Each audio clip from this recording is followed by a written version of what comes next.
نشاهد الدماغ حاليا وهو في قمة التفاؤل ويصعد جبلا من القناعة ويقول: أصدقائي، اليوم سنقوم بالصيام لمدة 36 ساعة. ماذا؟ هل جننت أيها الدماغ؟ لا أحد يستطيع أن يتحمل ذلك. بالتأكيد تستطيعون، وسوف تشكرونني لاحقا. لا تقلقي أيتها المعدة، ما زال لدينا الكثير من الجلوكوز من آخر وجبة لنا. وعلى الأغلب سيلغي الدماغ كل شيء عندما يأتي الجوع. أأمل ذلك أيتها الأمعاء، لأن يوما ونصف بلا طعام إنه أمر مستحيل.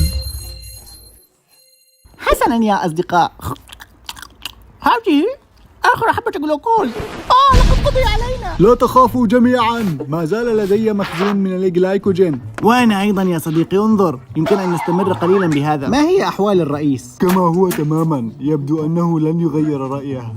انظروا هناك، إنه الجوع لقد بدأ يظهر. يا إلهي، متى سنخلص من هذا العذاب؟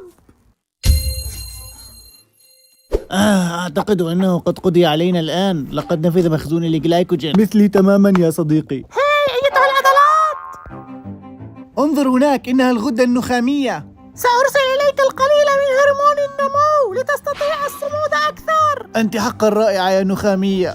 شكرا لك يا نونو. أيها البنكرياس، ساعدني للحصول على الكيتونات من هذه الدهون لصنع الطاقة. أتطلب مني إنتاج الجلوكوكين؟ نعم، هذا ما أعنيه. أنا جاهزة، تفضل. يا كيتونات رائعة حقا. انظر، إن الجوع يغادر. ربما لا يحب الكيتونات. يا إلهي، أنا تعب حقا. لكن الدماغ يبدو أنشط من المعتاد. لا أفهم ما يحدث معه. ما هذا الالتهام الذاتي؟ ما هذا الشعور؟ وأخيرا أصبح لدينا وقت لإصلاح هذه الخلية. هذا الجزء متضرر، وهذه بروتين سام، وهذه ميكروبات. أبركادبرا، هذا أفضل بكثير. يا للروعة، يتم إصلاحي من الداخل. هذا حقا رائع.